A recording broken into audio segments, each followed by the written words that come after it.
some time for honoring our invitation, and we appreciate the time that you sacrifice come around here. And we were short of time and I want us to go straight to the discussion, but before I introduce the theme, I would like to introduce my panel. I always got an issue of a time that these people are going to their title without, being so harsh on me. So I always hope for them to introduce themselves. So I would like to request my panelists to take a very 1 second or 2 seconds to introduce yourself, that's the title. The contestant can tell us which course and which area. Yeah, then we get back to the discussion. Good evening, everyone. Once again, can you hear? Okay. Good evening, everyone. Once again, my name is Mariam Chiabu. I am an alumnus of Makerere University. I studied law from here. I am also a lawyer by profession, but have an organization, the Team Leader Next Gen Women Initiative, that really aims at empowering women in the political space. I am also currently running as LC5 Woman Counselor, Makerere University, that is KCCA representative on the NIP ticket. I'm so glad to be here and share my knowledge with you.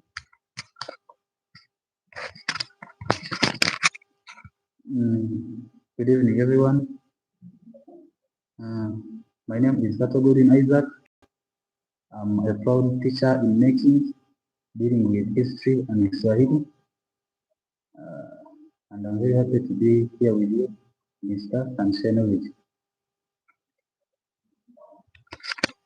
Yes, many thanks, moderator. I'm Katolo Kanike. I'm the GRC 91st for the School of Vet Medicine and Animal Resources. But as well, I'm the speaker for the Makerere National Unity Platform chapter, alias the chapter. I'm so humbled to be part of this terrific panel. Thank you. Thank you, and I want to talk about the situation that we currently in Uganda. We see a lot of events happening during the very season, the very tight season, especially for the politicians. We are seeing differently, we are seeing the different candidates across the entire country, and they're promising area and half to the people, and the other folks. I think the right people that should take that lead. What are the criteria that going through for them to become who they are, and also look our current political governance. Is it the right governance that should have? If it's not, then how should the current governance look like? Different challenges faced. We've seen different challenges come to ITV. We've seen people complain about the card given. There was some, corruption and all those things. If you don't address them as with the young generation, it does have cause. It's our generation, the biggest population. So if you don't sacrifice them and think about issues that address them critically and become critical, so it's incumbent upon us to already discuss that issues and not only stay in these rooms, to also extend to outside world, living outside our discussion areas.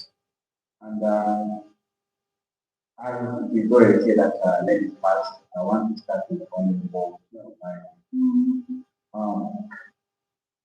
We are seeing the current government saying something that what it belongs to you. You have some grievances about the current government.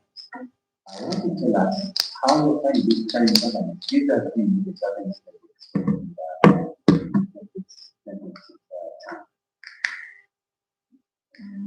government governance in terms of leaders, what do you mean? How we participate in life? Are you confident how it understanding or you have any query, and you create a query. What is that query? If you're confident with that government, is there any means of changing? Oh, you're saying the political governance, not necessarily how the election is going. Okay. Well, I think I would say that for most of us, also given the fact that we have chosen the alternative, we do not believe in the current governance. We think that the people of Uganda deserve better. We cannot live comfortably in a country whereby there are 75% youth and about 40 to 30% are unemployed. We cannot live in a country where and be comfortable where almost huge majority of them are living under the poverty line. That as young people, even when you have the masters and the degrees, you find yourself once you leave university, you have to cramp yourselves up for you in a one-bedroom house because you are trying to subsidize on rent. And you are young people, you're going out, you're becoming doctors and lawyers, but someone boldly gives you 500, and that is your rent. Then you have to pay rent for free, and you know that the average rent in Kampala is about 200 to 300 per month. So you remove rent, let me say 300, and that is just the one bedroom. It's not even a single, it doesn't even have a bathroom, it's not even self-contained. You have to look for food. So the economic situation that we're living in currently is so dear that we constantly find that our degrees as young people are not enough to at least live the lives that decent lives, to have a decent living. And yet when we're growing up, we were told that get your degree, you automatically get a good job, a nice car, and you'll be set in your way. To add up and not enough to get you that decent life that you want. So for me, just for that, I'm not comfortable with the current government. Having to watch members of parliament and speakers who keep on opening mansions, buying different cars, having billions and billions of money unaccounted for under their bed, splashing money whenever they want 20 million, 30 million per MP, whenever they want to pass a bill. And me as a young person is languishing in the street. I don't think as any sensible person or any sensible young person would be comfortable with the status quo as it is when you're watching your leaders just squander your country's resources.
Work better as a health sector. It is let us have a new brand of leaders and also test them and see. Let them bring fresh ideas because you might be set in your way as a leader, but you don't know any other better way to do things. You came when computers were not in every household, or when there were no smartphones in every household. Today there are smartphones in every household. Of course, things have to change. The same way that you did things 20 years ago, the same way you're doing them today. So that's the whole point of democracy, that there has to be, we have to recycle. Like you go and wash clothes, after 5 years they are torn, then you change new clothes. That's how democracy is. You try someone new, you try someone fresh. They also bring their own advantages and disadvantages. We do not stay with the rot or the filth for so long. We change. So the solution for us young people, I would say, is to advocate for new leadership, a new governance system, a new breed of leaders who are going to have a fresh mind, fresh ideas, a fresh way of doing things, who can come up to speed with the dot-com era that we're in, the smartphone era, or otherwise the Gen Z era. How do we do this? I think it starts with where you're going to cast your vote in 2026. I know we have lost faith in elections, rightfully so. Whenever we go to the ballot, depending on which political party you belong to, you know the results of which region or area you are in. If you're in urban areas, perhaps you have a 50-50 chance of your person going through. If you're in the villages, the ruling government might have more advantage than, to go through than their opposition counterparts. Or When you come to Honorable Kato, your colleague here mentioned Honorable Kato, so your colleague here mentioned that the reason that's why they should be carried was but that is what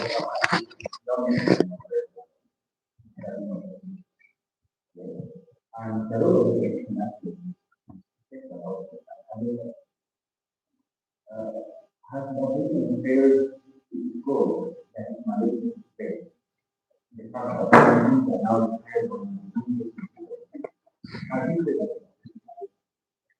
Certainly not. Now, Caesar, if you are to make justice out of, and I will mislead this debate for matters of historical perspective. Now, if you are to make justice of this whole thing, the turbulent road to 2026, you need to go back. Uganda electoral democracy began in 1958 when it was still under colonial rule, and that is under the legislative council.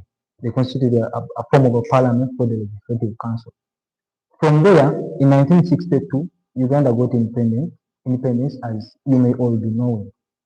Post-independence, we've not witnessed a peaceful relinquishing of power from one president to another. Matter of fact, from 1986, Museveni has hitherto maintained a firm grip on power and superintended over an impoverished nation. And that's a fact that cannot be squandered. Museveni, I think, is a good student of history, but rather a Bourbon monarch type. I don't want to continue that statement because it might sound abusive or derogative. Now, you cannot talk about the road to 2026 and the electoral challenges, and you don't address the whole question of militarization of the political space. Now, we are all aware that per our constitution, Article 208, Clause 2 of our constitution clearly stipulates that the UPDF shall be non-partisan, national in character, productive, disciplined, and subject to civilian authority as established by the Constitution. We've seen the CBA on several occasions coming up to support the ruling party, which is the prerogative of the law. And that should worry each one of us. It was evident in the past Kawente by-election. We saw that all security forces were deployed to oversee an election. And if you will add to the provisions of our constitution and the legal framework of this nation, you might be as well alive to the fact that it's a core mandate of the electoral commission to take charge of the election. In fact, our security forces can take over if only the electoral commission has written to them that they have failed to take charge of the election process. So that's one thing that has to be addressed and expeditiously. Now, as we talk election 2026, I want to come from the view of the youth. In a large scale, we've seen youth disenfranchisement, and this has been in one way or the other deliberate. Because if, like for example, a university student coming out of university, colleague here is running for office as LOC5 woman councillor. Now, for example, I have a colleague who is running for member of parliament in Mukono South. So you are required to pay 3 million shillings. That is unfair for a student who has just gotten out of university. And that speaks to the defranchisement of the youth from the electoral process. But even when you have the 3 million, that's not enough.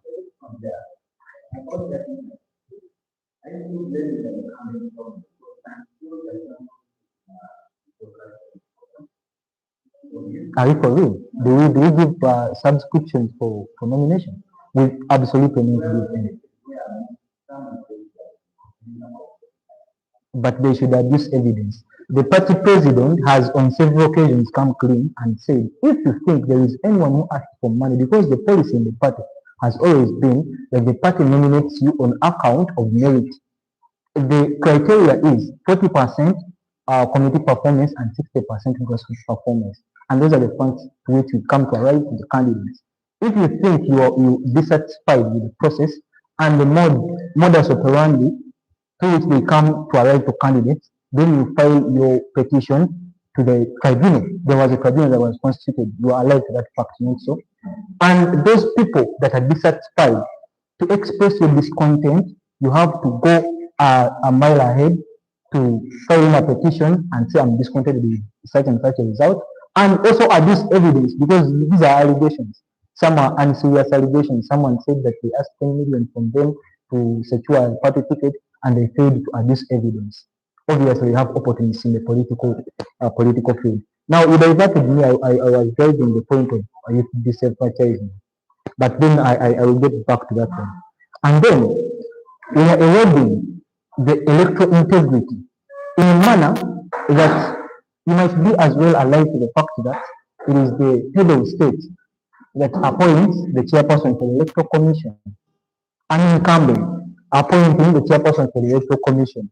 So I feel it just baffles my mind how an incumbent appoints the chairperson for the electoral commission and they expect a level ground. You understand? So we've always been opposed to that. And in my thinking, you'd ask me, how best could we address such a concern? The thing is, we should do reforms that obliterate the powers of the president. An incumbent shouldn't appoint a chairperson of the electoral commission. An incumbent shouldn't appoint the chief justice. In fact, he appoints 75% of the judicial service commission. She's a lawyer, she will tell you that the biggest part of the judicial service commission is appointed by the president. Then this other is the one where you have colleagues from the law society and that kind of thing. So it is entirely the head of state who has done what is called state capture, and he has held us hostage in our own country. Now, the other one is the separation of political space and dissent. And this has been evident all throughout the years from 2021, from 2021, before even 2021, we've seen the government has made all efforts to suppress dissent. We've seen colleagues that have tried to come up with voices of reason, with voices that seek for change, and then this government, what they've done is to incarcerate them, and you are very aware that according to the provisions of the Universal Declaration on Human Rights, where Uganda is also significant on the Universal Declaration on Human Rights, Article 9 clearly stipulates that no one should be subjected to arbitrary arrests, incarceration, or exile. That's Article 9. You can go out and find out what it says. But over time, we've faced incarcerations with trumped up charges. You remember when the Honorable Chagwani was in Arua, he was attacked, his driver killed, and then they trumped up charges that had 2 guns. Yesterday was in Nigeria. They attacked his room there and tear gassed them and that kind of thing. Very nasty. So that is suppression of political dissent. I don't know why you want to start for mine. my submission, but Honorable William, you know the current party, you're telling me I'm against the current party. Hey, you know the right? You think I don't know where from our and some of them with this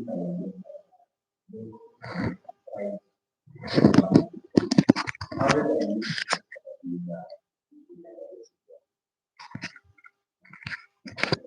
how you do that people give it a company both yes. What is something you do that say to the people that they have never seen. so thank you, our speaker. Personally, as a strong supporter, a strong NRM supporter, um, NRM is not of recent.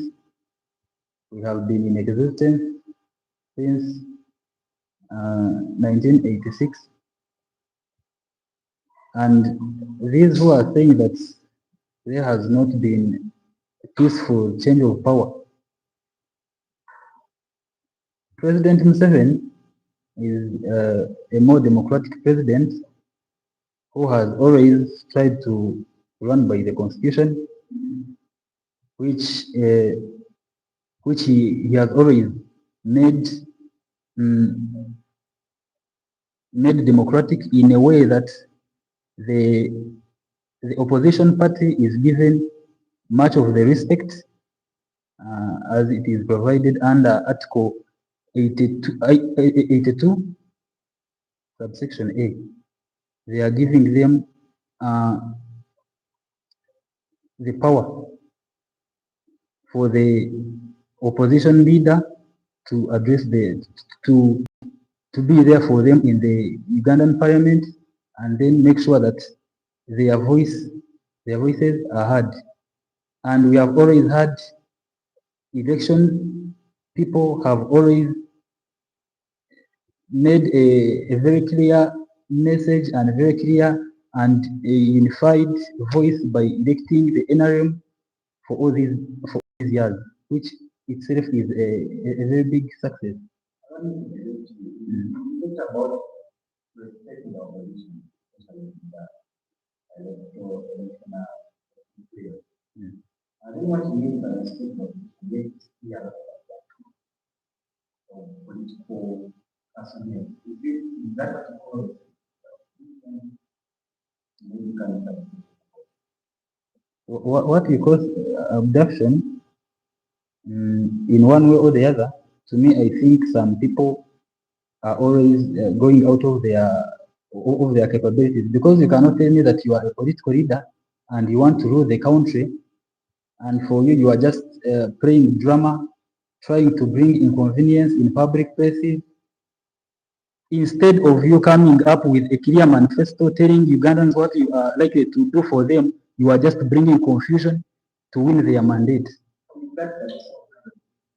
So now, these people, you cannot tell me that you are an opposition fan and you want to get stoned as this the it is trending now up to now.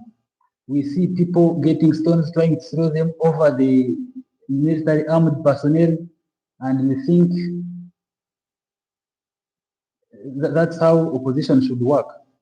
So according to how we should run the governance, I don't think we are supposed to use violence and use intimidation on people who are leading our country. If you want to get the power and you are claiming that you are right and you want to lead it in a right way, a right path, and for you want to use stone, you want to use violence, you fight, you make some dramas, that one is not the way to go.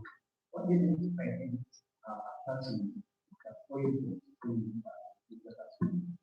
like where that So if you can have a very big eye on these people who are doing all this drama. They are people who are just coming from the slum, claiming that they don't have work to do, and they are already playing chant, uh, doing some unorganized, disorganized stuff, and by the end of the day, they are the ones who start throwing stones because every day President Museveni came up with the parish development model.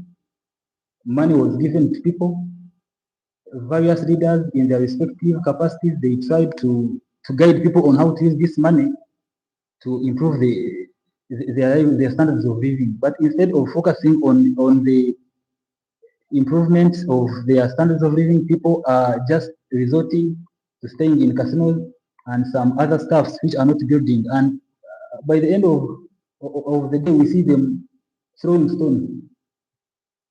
So I think the leaders, the topmost leaders, these who are claiming to bring the change in Uganda, they are the ones misleading these the people who are from the hooligan, the hooligan people. These people belong to your party. So the people who are throwing stones to the military personnel, they are not vegan. In comparison, people so really, that's what is private. And I'm going to be competent, no matter what type. So I'm sure you have always heard that. You have always heard. I'm sure you have always heard that politics is a dirty game and people can act unwisely the other way around. They put on yellow shirts of NRM when they are not NRM. They are not patriotic. They don't love their country. So if you can tell me that they are putting on yellow t-shirts and they are doing such, for me, I don't think they are for NRM. And um, when I'm trying to drive my point home, the starting from the leader of the leaders of opposition, Chaguranyi, Bob Wine, is trying to fuel and drag these youth who are who are lacking what to do. They are misleading them because Chaguranyi, I won't say that Chaguranyi is not a white man. He's a very wise and intelligent person, and for us, we very well side we want democracy. It's why we have always maintained the election as it is in the 1995 Ugandan constitution. Mm, the tenure of office is for 5 years. Every after 5 years, we go for election, and then we have always given them time and right to go and seek for mandate from the people whom they are going there, and they end up misleading them instead of showing them of contributing, trying to pin the loopholes of the NRM. For them, they are trying to, maybe I will call it seeking for cheap popularity, trying to mislead the general public to get to help you go into power, maybe for your own personal interest. Because if at all the opposition leaders like Bob Wine were patriotic, he is the person who is supposed to be telling these people who throw stones, who do all these disrespectful acts towards President Museveni. They are always abusing him. Imagine abusing the president of the country. So I think if the president is going wrong, or if any head of the family is going wrong, the right way of taking power, or if you truly have a family, you are supposed to generate some peaceful ways on how you are going to advise and maybe work together with a collective effort to make the family a better place to live in. Back when I was 12, I was talking about the road elections, the challenges and the arguments. And this, we cannot talk about this without assessing the different policies and the systems through which different leaders go through to become the leaders. If you are to remember in your system, which you follow, to announce someone a leader, your system looks to be doubtful. Where it is claimed that the 40% is an assessment and 60% go on ground and assess someone's character.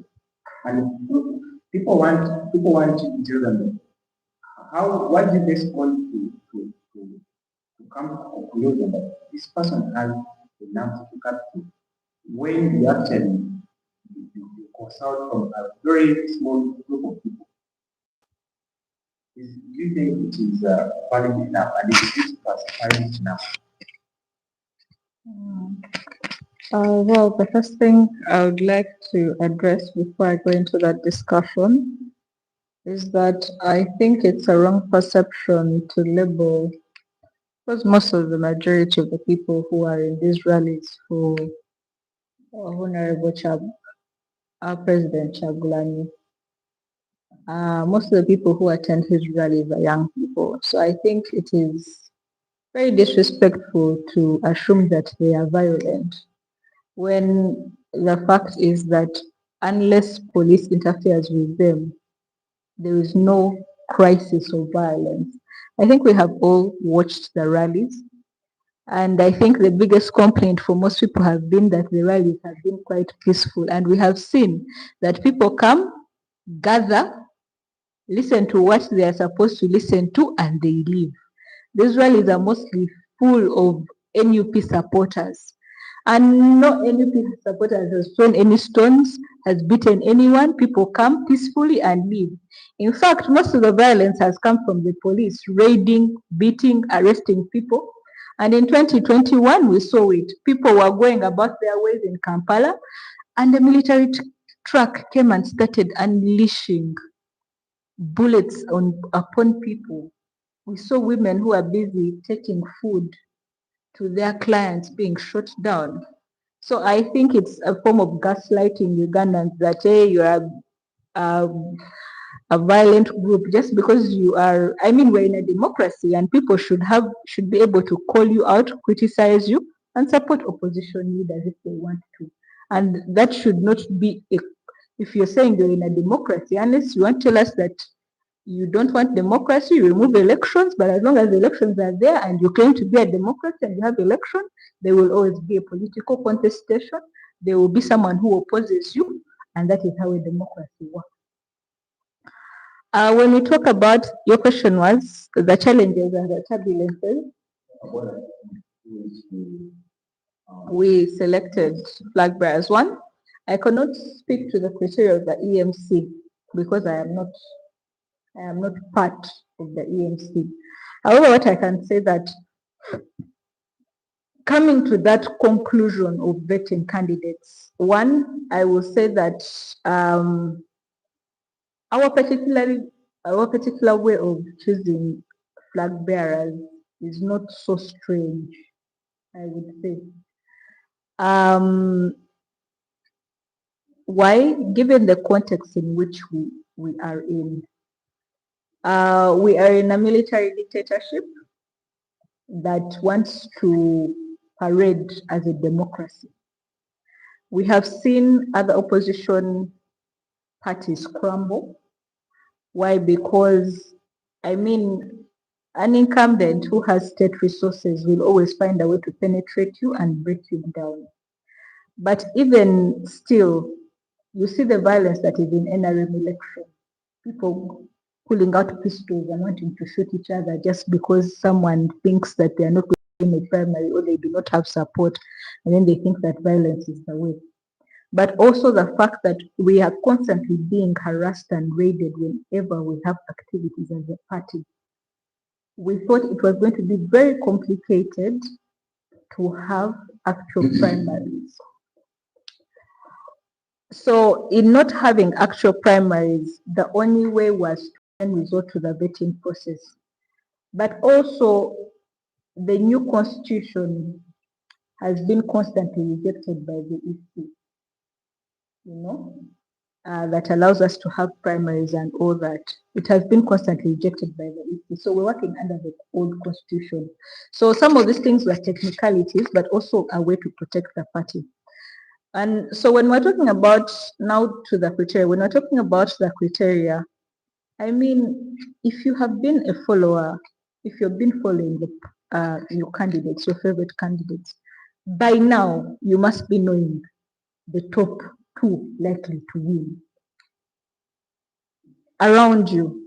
Like even if you pick in the constituency here in Kawente, if you have been following the politics, you have been listening, you know who is going to take the Kawente South ticket. The most likely person, at least if we're talking about the two NUP people or independent, between the NUP person and the independent person, you know who's likely to take. Because you hear the person, if you're not in the conversation of people, then there are very few chances that you can actually win that election. If you're in an election and your supporters are not supporting you, so okay, all the voters are not discussing you, leave alone even supporting you, but discussing you, you know that you're not in that election. You don't need rocket science to know that. You just need to ask 2 or 3 people, do you know this person? What do you think about them? So the thing of assessing the ground, I mean, that is just a matter of IQ. If we're to have let me say, a vetting process here, and me and you were to stand up and contest clearly, I would have no way of winning because these people here know only you. They've just seen me. They've just seen me for the first time. We can perhaps after this session have a what? A discussion and maybe ask the audience and we see. But you see, politics is about people. Politics is the management of people. Yes, if it is really about people, then I just want you to really invite us in that process. Because if you say that you want on ground level consultations, in a constitution which has over 20,000 people, like how do you come to that conclusion after consulting a very small portion, and how do you tell someone power over with after consulting a very small number of people and now I don't think I think it's a wrong assumption to say that they consulted a small sample space. Most of the scouts who went out there went traversed the whole constituency, I must say.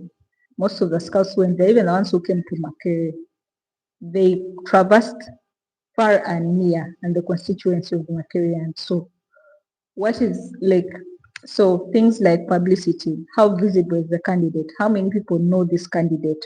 What do they know about them? What values does this candidate stand for? And like I said, I'm not part of the EMC, so I cannot speak to the details in which they went in. But what I'm trying to say, it's not such an absurd thing. Even you yourself, if you went out and we say we are on a soul searching mission on who is likely to win the Kawempe South ticket in Makere, let me say MP, or who is likely to win, let me say the LC5 election. It is just a matter of you going out there and see who do the voters know. Those voters are not going to vote someone they don't know. That is it. It's as simple as that. The first rule of politics, publicity. If people do not know you, people will not vote for you. And in every process, I will say this, in every process, whether it is a primary or it is a vetting process, one person must emerge the winner. So people will be aggrieved either way because it's a process where one person must be the winner. You even see when we go into elections and people still challenge elections. And yet you would think that that is the more fairer process. But why are they challenged? Each process will be challenged as long as there's a winner or a loser. So those grievances would have been there. I mean, wouldn't be having NRM receiving thousands and thousands of petitions, but people are aggrieved because they went into primaries and they felt cheated. So there is no system that you're going to go into where the winner takes all that is not going to be challenged. That's what I think. if we believe that you go by that also capital, let me just give you an example. Slow counted. Do you really believe that honorable one has one that honorable the incumbent, honorable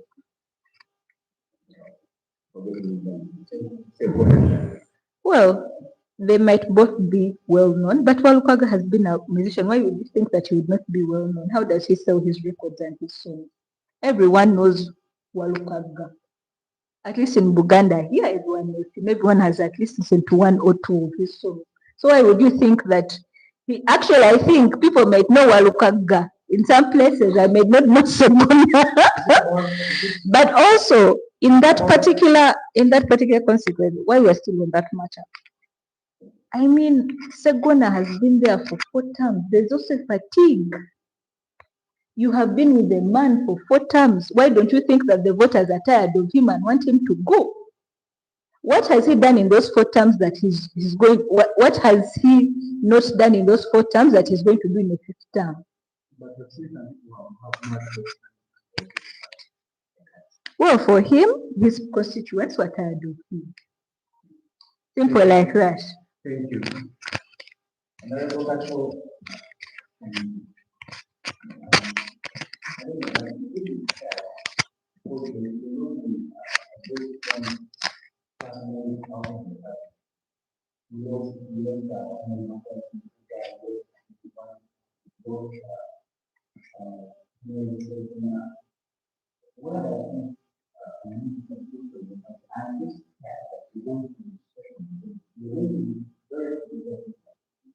Then you are being dishonest because you are the same person who complains that the youth have been denied space and you still want to keep these old people. They have told you this person has run for 4 terms, 20 years. What makes you think that people are not tired? Even the best dancer will have the time to leave the stage. Yes, the Honorable Segona is a lawyer, is a counsel. No one doubts his intellectual capacity and debating ability. He's the best. He's done it all. But you're saying, look, you've done it all and it's enough. This is the time you have to leave. But then I want to address the question that she was trying to elucidate on. You see, Museveni is a benevolent dictator who has consistently masqueraded as a Democrat. Our party, the National Unity Platform, has a new constitution. That constitution, till now, waits gazettement. The Electoral Commission deliberately refused to gazette the new constitution with all purpose and intent to stifle the democratic process therein. The constitution that we are working with is the old constitution of Chibarama in the NURP. You remember that constitution is the one that you are operating with.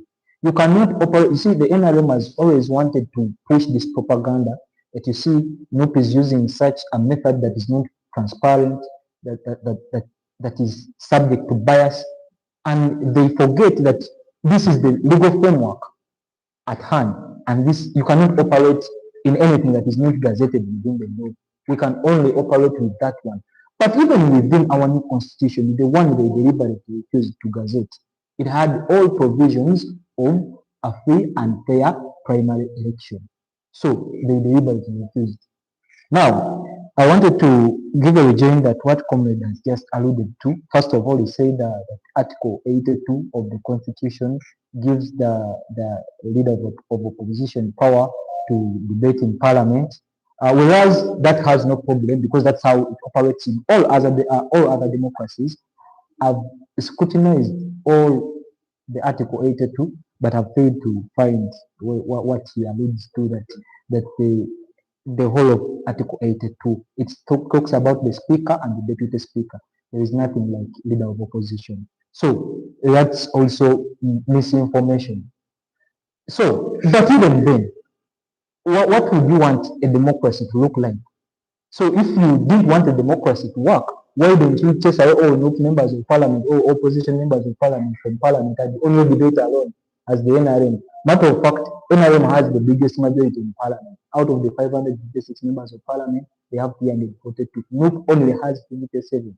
And so they get the highest number, highest amounts from iPod. Remember in the year 2023, they received to a tune of 37 billion Ugandan shillings. Not only received 5 billion, 5.7 billion. Now, out of anyone should be shameless. Should be shameful because out of that 37 billion, they even paid to limit pay as you earn tax. They even pay 2 billion. You go and check the Auditor General's report.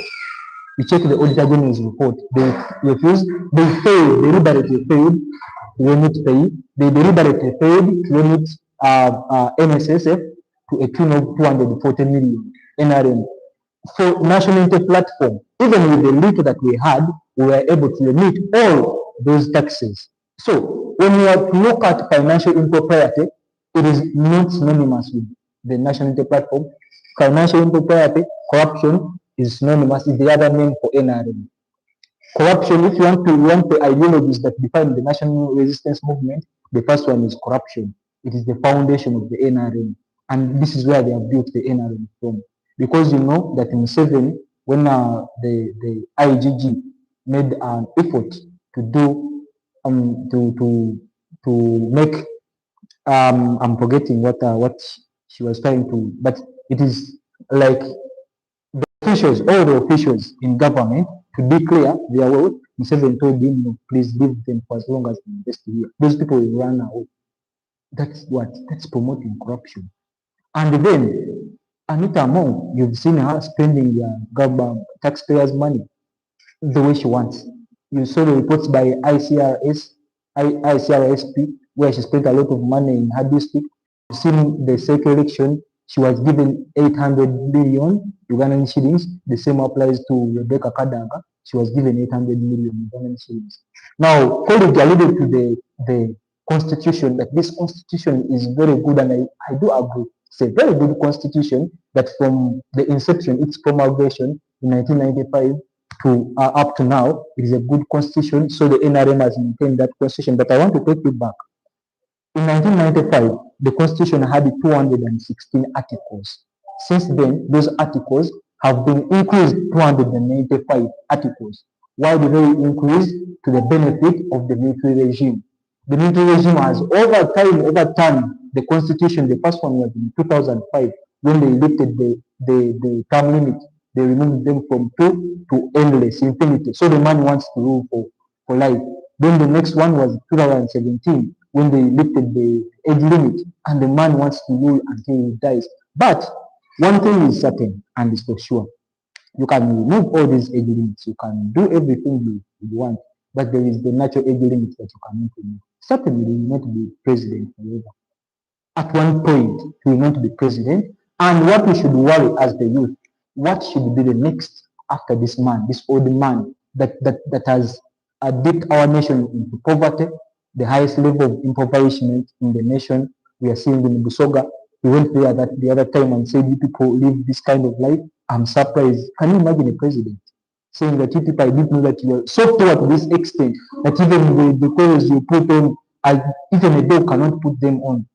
A president. You remember when he went to Soga region and was campaigning for Nabeta, he told them that he just bring, they told me Nabeta sleeps in parliament. But for as long as he wakes up and raises up his hand in favor of an NRM policy, bring him. I love such fools. And you know how he has constituted the SEC. He is purging out the brains with intellectual capacity and bringing in the Calvin Echodi. Have you seen Calvin Echodi debate? Even the P1 child cannot debate like Calvin Echodi. But he's replacing Mike Mkula. You've seen a kick. I was seeing a kick on People and Power. First way to start for me.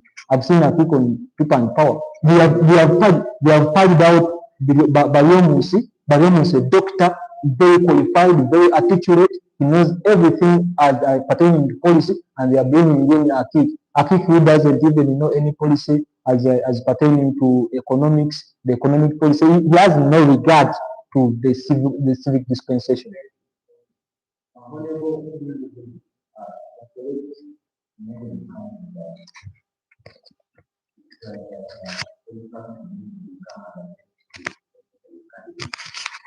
Could you please draw a picture where where the government is not in the hands of the police. If in case when I go to takes over, how do you see the priorities? How do you see the situation? How do you see the So first and foremost, I would like to first reach a point of disagreement with what the current speaker said, that mm, shifting the age limit is is not in a democratic way. So after shifting the age limits, the man has not removed election. People elect. He has not gone to the office of president without election. So elections have been there, and he is always chosen after people have casted votes. So if you truly think that the age is not fit to rule, and people are very happy with his his leadership, and they are always choosing him term after term. By the way, I want to first challenge you in this way. We have had, if as our friend has also talked about, uh, managing people, getting people's support from the general public. So if you want to come in politics, and you think after creating very many albums of songs, and uh, you have earned that youth support, youth are supporting you because of your album, and now we are on a political scene. We want to see things done. We are not in fantasy. We want to see things in reality. President Chagulanyi, uh, he has been a member of parliament in Shadondo, and he has been in leadership. He is not new. So when you are given that, what you may call a small opportunity to lead in your country, and you are indeed a patriotic person, you have to first show and prove from that small you have been given. So you are complaining that we are having poverty in Uganda. We are having people who have finished and they are not working. We have various constituencies in Uganda. They have MPs. So we have MPs that are prophetic. They have been hardworking, and they have tried to uplift the economic status of their people, and they're on the board. They are seen. The constituencies are known. So how I first challenge you is, your president was a member of parliament in Chadon constituency. He served for some good time. And we are seeing those people he have been leading in a shadow, in an umbrella of misleading them, making them go on streets, yon trying to play some drama in a way of attracting the support from the general public. They are still in the same way he found them. They have not changed. Maybe if you can tell me that you have increased on the number of people who are singing, the maybe I don't even think that, because we have people who have helped in creativity much better than Chaguran Center. tell us what does Uganda look like without So it's what I'm coming to. Now, President Museveni has led Uganda, and we all agree that where he found the economic status of Uganda, it's not where it is by now. Things have been developing gradually, step by step, and we are uh, from the darkness, and now at least we have made a step in life, and we can see something like a light, and we see a bright future. So it is why we are still seconding the man. However much you are claiming that he has an old age, for us we are seeing the old age as the experience, and as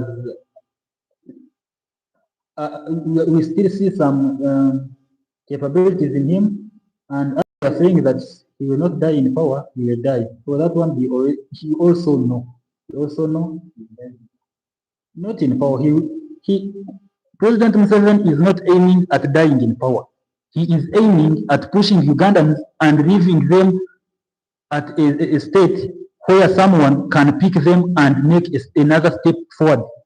So I want to first correct you on that. The NRM government with President Museveni is not up to dying in power. We are up to leaving our country at a certain state where others can start from. And then from there, President Museveni and the NRM government, because everyone who is speaking here is, you can even see the how they are addressing Museveni. Museveni. Yes, he is Museveni because mm, mm. This one is not. We are not up to maybe removing someone's clothes, washing his dirty linen in public to make people point fingers on him. We are all here in a, and what brings us together on a same round table is the patriotic heart we are having and the good thing we are wishing for our country. So if we are having the head of the family, whom you think has not been efficient, now I want you to tell us, because you are telling us that people are lacking jobs and winning vote, because she gave us a clear example that winning a vote here, she has to first be here for a time and maybe first attract people's what? People's vote. So I side with her 100%. To get people's attention and mandate, you have to do something which is significant, something seen by people, and then the people choose you, the public choose you. We are not here to just claim that the money old when you, the young one, you are given the opportunity to become a member of parliament of a small constituency and you have not done a significant thing where you will stand to convince and tell the people that you can lead the entire country. So when you cannot convince the public through your good deeds and developmental in a political manner, in a political way, we still think President Museveni has worked and what he has done is seen by everyone. He didn't find Uganda the way you are seeing it. If I can talk about his developmental and great achievements he has done in power, the debate might not end. It might not end. And the good thing I have observed with my colleagues, they are not denying the fact that President Museveni has worked. But what we want on the table now, yes, we all want employment opportunities. We want all what you are saying, all those high standards of living, we want them. But then we are moving a step by step. So now, which advice do you give to the country for us to develop in that patriotic manner?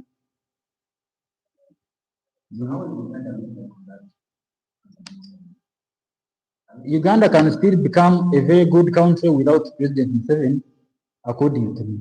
Can still become a very good and a developing country without President Museveni. Uganda is not President Museveni. President Museveni is a leader whom we are entrusting with our votes because of what he is promising and because of his clear manifesto and what he has done for the country. So, to your question, President Museveni is not Uganda. The politics of Uganda, the leadership, each and everything can still run without President Museveni. But then, the people, what we call democracy, it is the rule of majority over minority. So when the general public chooses to leave President Museveni in power, the man will remain. If you feel that what he has done is enough and he can no longer serve the Ugandan, you will rule him out with the votes that you will cast. Thank you.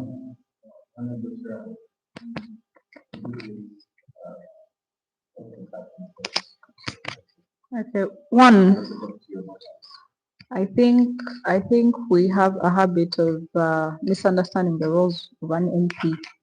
The role of an MP is to legislate. The role of an MP is to represent the views of their people in parliament. The roles of an MP is oversight, holding the government to account, the role of an MP is appropriation. I think the time that Mr. Chagulani was in parliament, he did all those things, including rallying people against Ojikwatako. That is why after he got out of parliament, he was able to have that mass following, because the people believed that he was able to represent their views. It is not his role to do service delivery. That is the role of the executive, which it has not done. It is not the role of Honorable Chagulani to build the road. That is the role of the executive. The only thing he can do is to approve the budget so that money is allocated to that road to be built, and the executive builds the road. So he did what he was supposed to do in parliament, rally the people to hold the government accountable, represent their voices, advocate for them, and he did it perfectly well. That is why we are even talking about him today. He left a legacy for the short 5 years that he was in parliament. Secondly, Gaddafi was also a great leader. Gaddafi transformed Libya, but Gaddafi held on to power, did not prepare his country for transition, and eventually when he left the dance floor, he left the country in tatters. For everything that Museveni has built, he will destroy if he does not prepare this country on the path to transition. Because he is only a mortal man. He is in the evenings of his life. He has presided over a violent, we will not shy away from this, he has presided over a violent and a rogue regime. If he leaves it the way it is without preparing a great transition, everything that he has built, God forbid he dies in power today, we do not know what becomes of Uganda after he is dead. So the issue of transition for us young people who are going to